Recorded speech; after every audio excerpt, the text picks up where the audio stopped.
Hey friends, welcome back to Farm Girl Diaries. My name is Caitlin, and it is a rainy day outside. So we needed an indoor project today, and I decided to make use of a lot of my frozen strawberries. So it's the beginning of May, and I think it's typically every June, early June, that my mom and I always go strawberry picking. So I have my own strawberry bed, and this is the first year that I hopefully, fingers crossed, might have all the strawberries that I need to preserve what I like to preserve for strawberries. So I think that's so exciting. But I still like to go strawberry picking with my mom. It's a really fun day. So I need to use up some of the strawberries that we picked last year. My mom and I always throw strawberries in the freezer. You can use them for smoothies. You can use them for baking projects. Um, I always just like to have frozen strawberries in the freezer just in case I want to do something with them. So now, though, it's almost a year since we put these in the freezer. Let's get them used up. So typically, I turn my strawberries into jam.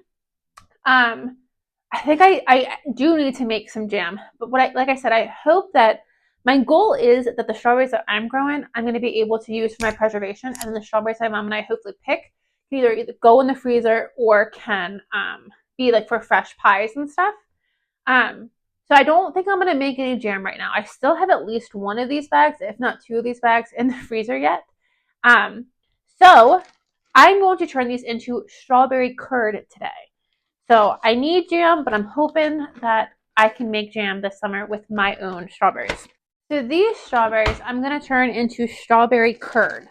So last year, for the first time, I made raspberry curd from my own raspberries. Absolutely loved it. I will be doing that again 1,000%. So I thought raspberry curd is going to be fantastic, but then so will strawberry curd. So let me tell you how I use my strawberry curd. So my raspberry curd so far, I only made one small batch of it, and I just mixed it with some cream cheese, and it became a dip. I love to put it on crackers or on apples. Just the cream cheese and the raspberry curd was fantastic. But you could also do, and what I want to do is make like a stuffed French toast with that. So take the raspberry curd, take the cream cheese, mix it all together, and then put it between two slices of French toast. Sprinkle some chocolate chips on top.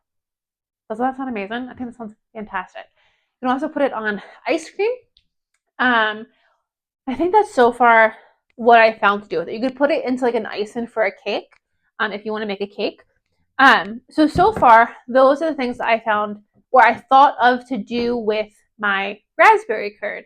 So I used that all up. So now it's time to turn it into strawberry curd. And I'm going to do the exact same thing with the strawberry curd. So if you're interested, I do have a video where we did make the raspberry curd together. It's actually a very simple process. You just cook your fruit down, strain it, add eggs and butter, lemon juice and sugar, and then it makes this silky, delicious curd. With curd, you can't can it. I have found some recipes where you can can lemon curd, but you cannot, so far from everything I've seen, you cannot can any kind of fruit curd. So this will be frozen. And also what I saw with canning curd is when you can lemon curd, it still only has like a 3 to 4 month shelf life. I froze my raspberry curd, and you can freeze it for up to a year. So my raspberry curd I made last July, I think, and I just enjoyed it in March. And it tasted exactly the same as I made it, exactly the same as the day that I made it. So it froze really well, and then I just got it out and let it thaw on the counter while I whipped up some cream cheese to get tossed with it. So I really like curd. I think it is a really great use for fruit. And again, I have this extra, these extra strawberries, but you know what? Let's go ahead and make some curd for the freezer. And then this is something that we can enjoy all summer long. On some pound cake. Get some pound cake and put some of this curd on top. I'm getting ideas. So what we're going to do is my strawberries have been out of the freezer for about 4 hours. They are starting to soften, but they're still pretty frozen. So I'm just going to let them cook on low, get them all cooked down, and then I'm going to get them all blended. So I'm just going to kind of put the lid on this, let this go for 20-30 minutes, however long it takes to get them all softened and fully cooked, and then get them blended as much as I can. And then we'll put them through a fine mesh sieve to get all those lumps out, and then we'll add the rest of the ingredients. So we'll be back as soon as these guys are all cooked down. Okay, it's been about 20 minutes, and my strawberries are all cooked, and I pureed them. So I'm just going to try to strain them without dropping this. Try to put them through a fine mesh sieve.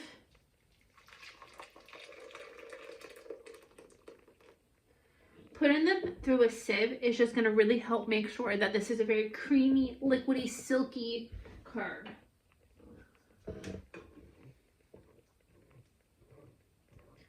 Because when we think of curd, we think of just absolute luxuriousness. And this is going to be perfect. So if you got to this step, what are some other things you could do if you don't want to go the curd route? Doing the strawberry juice like this is fantastic. You could freeze this just like this and do so many things with this. This is just cooked, blended strawberries. I love to do a mousse where I take cream cheese and Cool Whip, and I mix that together with my fruit juice, either strawberries or raspberries. Then I get a box of clear gelatin, clear flavorless gelatin, and add that in there.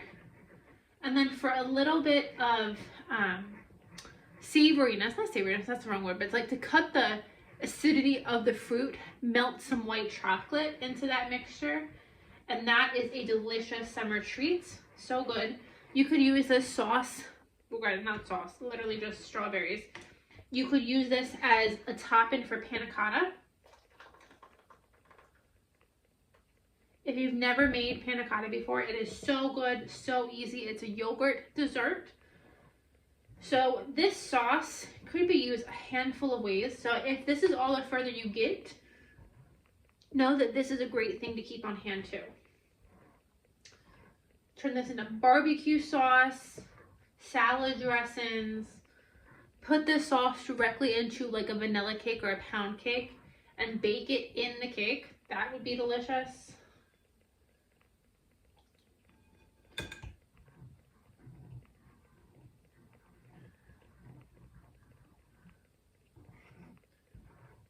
Okay, that took about 10 minutes. And at first I was like, I don't know why I'm doing this because I can see some seeds in the bottom of this. However, now that I'm done, there is a nice paste kind of left over, and this is largely just seeds. So while there are a little bit of seeds in here, it's definitely not as seedy as it would have been, which is going to be nice. Again, helping for that luxuriousness. If I didn't want any seeds, I could have used cheesecloth, but I think this worked out fine. Okay, let me toss this. Now, if this was raspberry seeds, I would wash this bowl before I added this back in. However, strawberry seeds are so small, and there's already some in here. It's so minor. I don't care. However, I do think that still giving it at least a little bit of strain and getting a lot of those seeds out is a good idea. Okay, so we're almost done this process, which feels like we barely started. This right here, straining the strawberries, was the hardest part. So now I'm gonna add in, I started with 3/4 of a cup of sugar. I'm just gonna give this a taste as we go. My recipe called for 3.5 cups of strawberries, and I did 16. So I think it was 3.5 cups of strawberries called for 1/4 cup of sugar, I think. So we're gonna start with 3/4 of a cup of sugar. These strawberries are very sweet, and I'm not a really sugary kind of gal, so we'll see how we go there. And you can use fresh lemon juice, but I don't have that, so I'm just gonna use bottled. And I'm gonna start with 3 teaspoons of lemon juice and give that a stir. So I'm gonna put this back on the stove and let that the sugar dissolve and let this cook. It's already a nice thickness, but I'm gonna let it cook down a little bit more. And then while we're waiting, before I clean up this mess I've made, let's get our eggs going. So 3.5 cups of strawberries called for 4 eggs. So I think I'm gonna do 8. Start with 8 and see what we think.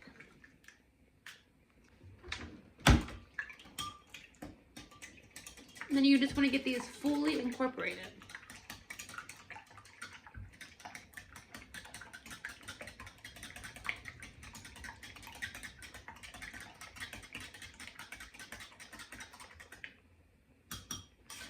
Okay, now let me get this cleaned up, and then we'll be back when the strawberries have cooked for a while, and then we'll add the rest of the ingredients. Okay, this has been cooking for probably about 10 minutes. Sugar dissolves. So now before I do my eggs, I want to taste it.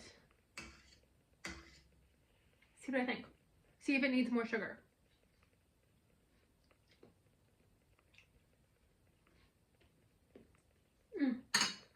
Needs more sugar. Okay, let me turn this back on.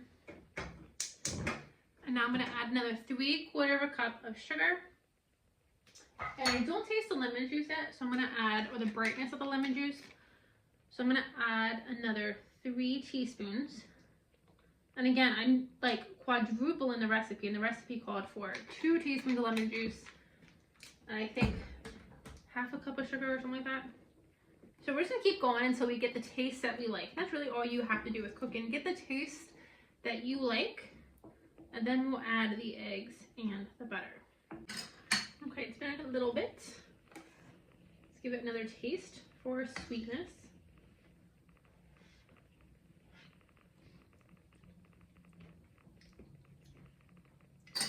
Need a little bit more. Okay, now I'm doing a cup of sugar, no more lemon juice. I think the lemon juice is probably pretty good now. I can taste it, at least that bite I could taste it. Go ahead and get this dissolved, and we'll give this another taste. Okay, give it another taste.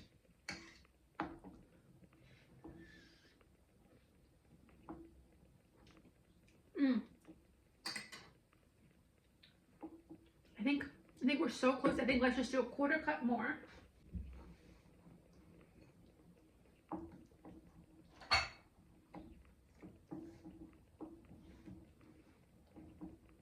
Now every batch of strawberries is going to be different, whether they're sweet or a little bitter. So definitely go slowly and measure. Currently I'm at 2 cups. No, let me say that again. I'm at 2 3/4 cup of sugar and 6 teaspoons of lemon juice. And one more time. Okay.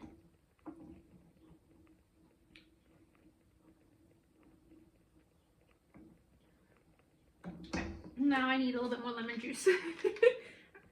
So let's go to 7 and 8 tablespoons or teaspoons of lemon juice. Okay, now I'm going to turn the heat off. I'm just going to get this incorporated, and then we're going to do the hard part. Then we are going to do the hard part. So I'm going to try like the Dickens to not have to strain this again. I really don't want to strain this again. We have our eggs. I have 8 eggs, and we are going to take our eggs and we are going to add it to the pot. So what we're going to do is we're going to try to temper the eggs first. So what that means, they don't hopefully cook. And now I did see every single recipe I said, or every single recipe I saw said the eggs are going to cook, you have to strain.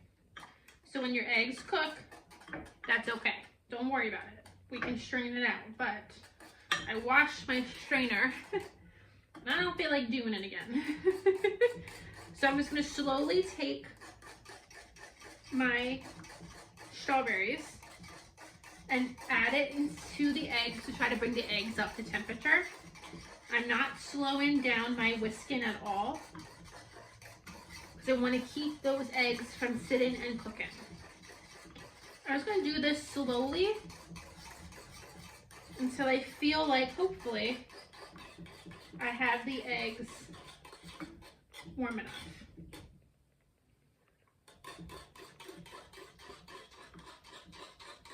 Or until my whisk is too small for the job. Then you get a bigger whisk.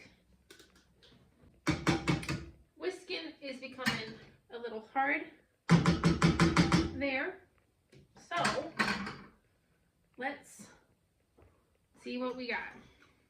So take my whisk and pour it into here. And whisk vigorously. I have the heat off until I get all of this combined.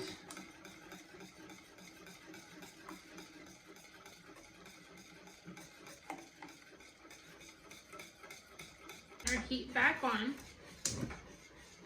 low, and we whisk. So we have to cook those eggs, but we don't want little bits of scrambled eggs in here. All right, this has been cooking for about 5 minutes, and I don't see, right here I see some strands that I pulled off of my whisk, but other than that, I don't see any cooked egg. Maybe a couple pieces of cooked egg, but they're like the size of like a needle point. Right there maybe is a little one.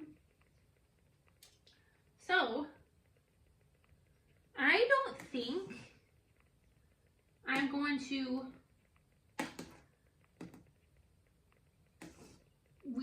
put this to the sieve or put this to a cheesecloth again. I think we're good. Like there's a little bit of egg. I think it's okay. Especially once we mix it with cream cheese or anything like that. I think you won't be able to tell. So I'm gonna call this a day. If you're not comfortable doing that though, go ahead and strain this again. But I'm not concerned. So I'm gonna go ahead and just start dropping some butter in here. Butter is going to make this really luxurious. So the recipe for 3 cups called for about called for 3/4 of a cup of butter. I think it was 1/3 of a cup of butter. I forget. I forget. But I'm just gonna add some butter and let this melt.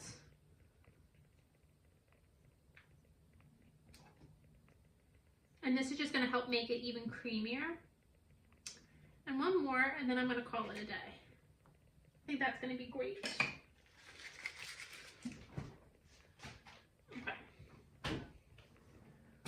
So I'm gonna get a different spoon. I guess I'm gonna use this. This is fine. And let's just get this melted. And then we're gonna get it portioned off. I'm gonna heat back on just a little bit just to continue to help melt that butter. So you can freeze this however you want. Last time I froze it in a jar that was actually store-bought raspberry curd, and it was a larger jar. Not huge. I don't have it up here. Not huge. Probably about like that big a deep. It was too much. The size was too much. So I wanted the smallest jars I could find. So I grabbed my 1/4 pint jars, and I would like to use not real cannon jars, but save jars that I have from previous items. My mom saves me all her jars. So I would like to use these jars, but they're still a little too big. So I grabbed the smallest jars I could find. I only have a couple of these. So we're gonna start in the 1/4 pints, and then we're going to go into the next size jars. With this curd, you may say, well, what? That's so small. Especially if you're mixing this curd with cream cheese like I typically do, it is definitely goes a long way. So the raspberry curd that I just ate last month, I actually threw some of it away because I just couldn't eat it fast enough. So that was unfortunate. So I'm just gonna like ladle them into jars, leaving a little bit of headspace. I probably didn't leave enough in that one, but we'll see. Okay friends, that wraps this up. We have a lot of jars. So I like the option of doing different size jars because again, it just makes it more user-friendly depending on how you're going to use these jars. So I'm really excited for these. I know I'm going to do this exact same recipe when I have my raspberries come in, and I decided I think the strawberry screams more summer than raspberry for me. I don't really know why, but I'm thinking the strawberry can be like the summer dessert, and then in the winter I'll use the raspberry. We'll see. Whatever I want I can use, obviously, but that's kind of what I'm thinking. And then when my blackberries come in, I'm hoping I can get enough blackberries to maybe do the same thing. So, we'll see. But thank you guys so much for coming along. I hope you make this and I hope you enjoy it. Let me know what you use it on, and I'll talk to you guys in the next video. Bye, friends.